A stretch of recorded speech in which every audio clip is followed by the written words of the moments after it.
মকন্দপুরের আশেপাশে ভুলেও কেউ যেতে চায় না।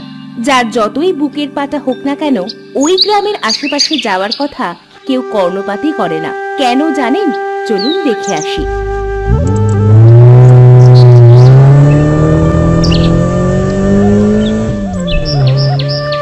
আমাদের এই গায়েতে সাহেব আর অনেক কিছু আছে। আপনি আর কি দেখতে চান সাহেব?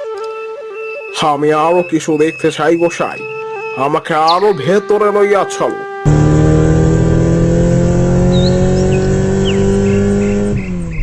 আচ্ছা, ওই গ্রামটা কেমন? ওখানে কজন লোক বাস করে? না না সাহেব, ও তল্লাটে কেউ যায়নি। ওখানে বড্ড ভয় আছে গো সাহেব। কেন? ওখানে কি আছে? আমাকে লইয়া চলো এক্ষুনি। ও গায়ের হাওয়া ভালো নি গো সাহেব। কামরূপ কামাখ্যার যেন প্রতিচ্ছবি, নাম মুকুন্দপুর। কামরূপ কামাখ্যা কি হ্যাঁ গোসাই? ভারতেই আছে। সেখানে সকলে জাদু টোনা করে, বিভিন্ন ভূত প্রেতের আনাগোনা। দিনের বেলাতেও কেউ যায়নি। ও গায়ের মানুষেরা নিজেদের মতোই থাকে সাহেব। কখনো গা ছেড়ে বের হয়নি ওই গোষ্ঠী। হা হা হা হা, তুমি বড্ড ভীতু আছো গোসাই। আজকাল ওসব ভূতের ভয় পায় নাকি কেউ? আমাকে ওখানে লইয়া চলো, না হলে কিন্তু তোমাকে গুলি করিয়া মারবো বলিলাম। সে সাহেব, আপনি মরলে আর ঠেকাবে কি? তবে আমি ওখানে যাবনি। ওখানে গেলে আরো ভয়ানক ভাবে মরতে হবে। আপনি একাই যান। বেশ বেশ, আমি একাই যাব। তুমি এক্ষুনি নামিয়া যাও আমার জিপ থেকে। গোসাই নেমে যাওয়ার পর সাহেব জিপ থেকে একাই গেল মকন্দপুরে। সাহেব গিয়ে দেখলো সেখানে কেউ নেই। গ্রামটাও বেশ পরিপাটি, অন্য সব গাঁয়ের মতোই। হ্যাঁ, কি এখানে তো কেউই নাই। তবে কি গোসাই আমাকে মিথ্যে বলিল? না, আর একটু এগিয়ে দেখি।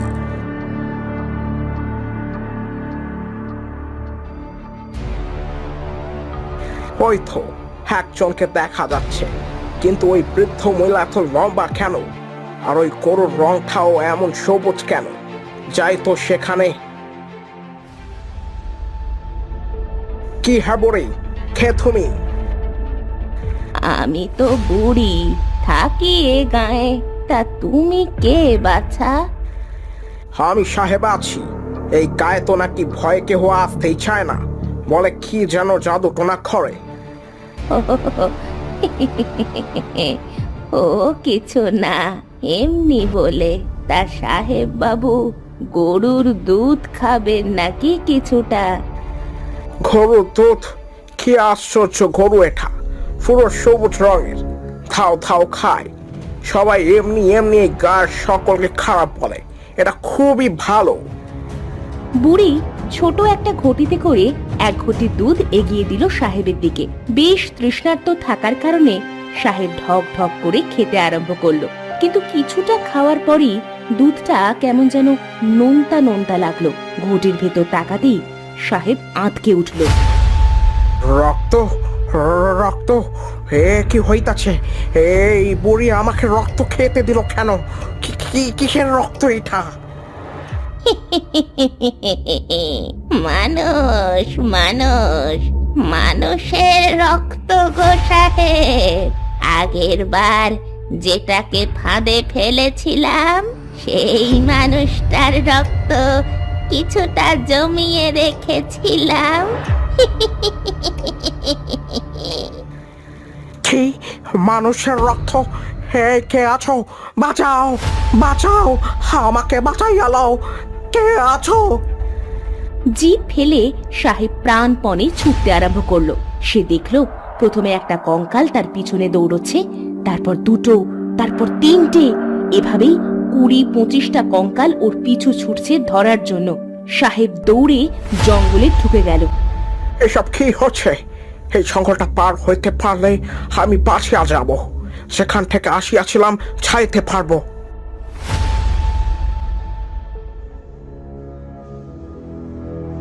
হে কি, আমি আবার এই গ্রামে ফেরত আসলাম কিভাবে? এখন কি হবে? আমি আবার এই গ্রামে ফেরত আসলাম কিভাবে? এ কি, এত মানুষ এরা কোথায় ছিল এত সময়? বাঁচাও, আমাকে বাঁচাও। এই গা হলো আমার, বুঝেছিস? মানুষের রক্ত মাংস দিয়ে আমি এই গায়ে সকলকে বাঁচিয়ে রেখেছি। এই সকলে ধর বেটাকে, আজ ওর মাংস দিয়েই আমি শয়তানকে তৃপ্ত করব। সকলের মধ্যে একটা গোল বেঁধে গেল। জীবিত অবস্থায় সাহেবকে সকলে মিলে খামচে টেনে হিঁচড়ে ছিঁড়ে ফেললো। সকলেই মহা আনন্দে খেতে শুরু করলো, যেন কত বছর ধরে সকলে এই দিনটার জন্য অপেক্ষা করছে। বুড়ি কিছুটা মাংস আর রক্ত তার সবুজ গরুর পায়ের কাছে রেখে জোরে জোরে শয়তানকে আহ্বান করতে লাগলো। আয়, আমার ভেট গ্রহণ কর শয়তান, আয়। হঠাৎ সবুজ গরুটা টকটকে লাল হয়ে গেল আর সেই পান পাতায় রাখা রক্ত আর মাংস খেতে আরম্ভ করলো। দেব দেব, তুমি বেশি করে মানুষ পাঠাও, আমরাও বেশি মানুষ বলি দেব। যখন এসব ঘটনা ঘটছিল তখন গোসাই গিয়ে হাজির জমিদার বাড়ি। জমিদার মশাই, আপনার মা আজ হয়তো সাহেবকে খেয়েই ফেলেছে। আমি কত না করলুম গায়ের ভেতরে যেতে, তাও সাহেব গেল। মানে কি হয়েছে, খুলে বলো। গোসাই সব খুলে বলল জমিদারকে। না, এমন আর হতে দেয়া যায় না। আমার মা বছরের পর বছর শয়তান পূজা করে আজ গ্রাম ছাড়া হয়েছে। সে নিজের বাপে নিজের জমিদারি হারিয়েছে, তখন পাশের গায়ে শয়তানি রূপী গরু নিয়েও এই সবই করে যাচ্ছে। এর একটা বিহিত হওয়া চাই। আমি এক্ষুনি যাব। এ কি সর্বনেশে কথা হুজুর! আপনি গেলে আপনার যদি কিছু হয়ে যায় তবে আমরা যে অনাথ হয়ে যাব হুজুর। সেই শয়তান পূজারী বুড়ি আমার মা। সে আর যাই করুক, আমার ক্ষতি করবে না।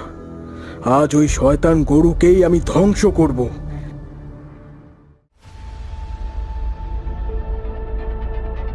জমিদার গেল পাশের গায়ে। তাকে দেখে গ্রামের সকলে তেড়ে এলেও বুড়ি এলো না। থামো সকলে, এ আমার ছেলে, ওকে কেউ কিছু করবে না।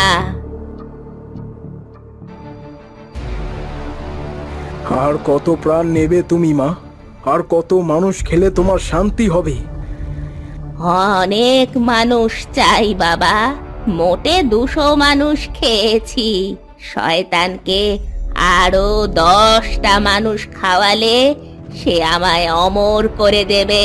তুই চাস না তোর মা অমর হোক? না, চাই না। অপরকে মেরে অমরত্ব পেয়েও লাভ কি মা?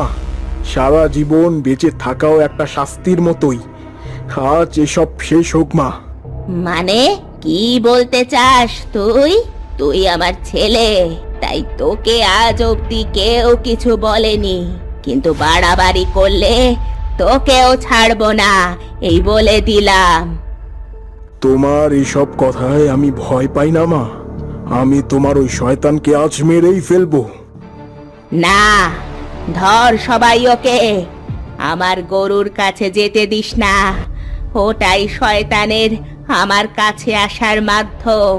ধর ধর ওটাকে, আটকা, ওরে ওরে আটকা।